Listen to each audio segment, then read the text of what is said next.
Y el fallo que prorrogó la cautelar generó un montón de repercusiones. Claro que sí, una de ellas está a cargo de este tema, Silvia Fernández. Silvia. Gracias, Gabriela y Pablo. Y estamos con Damián Loretti, abogado, profesor universitario, uno de los elaboradores, por llamarlo de alguna manera, de los 21 puntos básicos para el derecho a la comunicación democrática y también impulsor de la Ley de Servicios de Comunicación Audiovisual, para desgranar un poco el fallo de la Sala Primera de la Cámara en lo Civil y Comercial.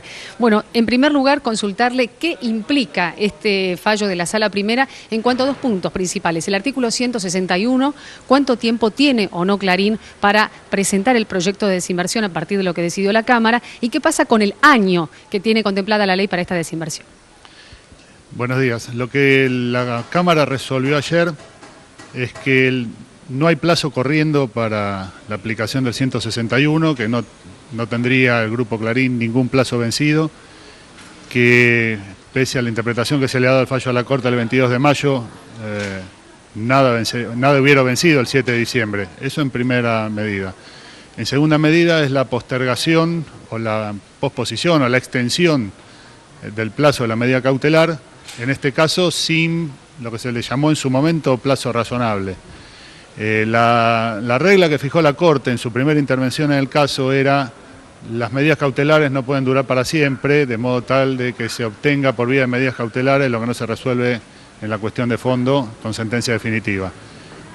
Por eso se fijaron 3 años, sin contemplar ahí posibilidades de fechas más cercanas o menos cercanas de determinación de la medida de fondo, ¿no?, de la resolución judicial. Lo que acaba de hacer la Cámara es, hasta donde yo interpreto, determinar que si bien está hablando de una modificación de circunstancias de hecho vinculada a la próxima resolución de la cuestión de fondo, dice que la medida cautelar se deberá extender hasta la sentencia definitiva. Es algo así como el juego de la oca, volvemos al punto cero en el cual no hay fecha definitiva de vencimiento de la cautelar hasta que salga, dice la Cámara, la sentencia definitiva. El doctor Alfonso es quien debe definir como juez justamente la cuestión de fondo. Esto quiere decir que cuando se expida sobre la cuestión de fondo, de que fue declarado anticonstitucional el artículo por parte justamente del Grupo Clarín, ¿inmediatamente caduca esta medida cautelar? A ver, la interpretación del considerando, yo entiendo que sí, porque ata el cambio de situación a la proximidad de la sentencia.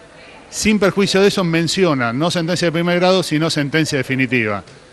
Con lo cual ahí hay que estudiar la economía de la propia inteligencia de la sentencia, de cómo desprender sentencia definitiva de los propios considerandos. Dicho esto, la regla del recurso extraordinario cuando habla de sentencias definitivas, por tomar alguna situación análoga, es la última sentencia previa que intervenga la Corte Suprema.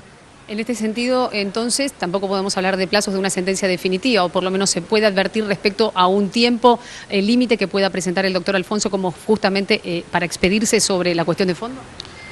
Bueno, en ese planteo diría no, porque además una vez hecha la sentencia definitiva de primera instancia, para no confundirnos, si el juez entendiera que hay que implementar algún tipo de medidas, la lógica indica que no debería quedar suspendida en función de una medida cautelar trabada en un incidente. Y además eso, digamos, el paso siguiente va atado a la aplicación o no del per saltum por solicitud de las partes. Por último y concretamente, ¿cómo califica entonces esta actuación de la Sala Primera de la Cámara y la recurrencia del Gobierno al per saltum? De la inteligencia del fallo, y no solo por esto, yo creo que desatiende lo que dijo la Corte. A mí no me gusta el fallo en el sentido de cosas que parecían muy claras, dichas por la Corte. En el fallo del 22 de mayo aparecen puestas en duda nuevamente. Y las reglas de los recursos es de auspiciar una solución más pronta, porque además están habilitados por la propia resolución de la Corte días y horas inhábiles, como se le llama técnicamente. Y me gustaría además agregar una cosa. Hay un rechazo a una solicitud del Grupo Clarín de ampliar el alcance del juicio al artículo 50 de la ley, que es un artículo que se implementó en función de la defensa de los puestos de trabajo cuando pudieran peligrar la subsistencia de los medios en el aire por abandono de sus dueños o por caídas de las licencias. Es el caso que acaba de ocurrir en Onda Fe, de Santa Fe, por ejemplo. Y ahí se recurría a una figura de delegación de una persona designada por la autoridad de aplicación a efectos de mantener la prestación del servicio, las fuentes de trabajo y llamar a concurso posteriormente sin que esa voz se pierda.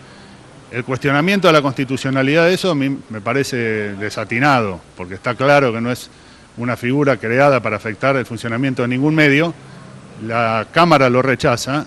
Sin perjuicio de eso, hay algo a destacar, que ahí plantea que no se puede presumir que el Estado vaya a tomar alguna medida en contra del funcionamiento de los medios o que afecte la efectividad de la licencia, digamos, o de los bienes materiales e inmateriales en la prestación.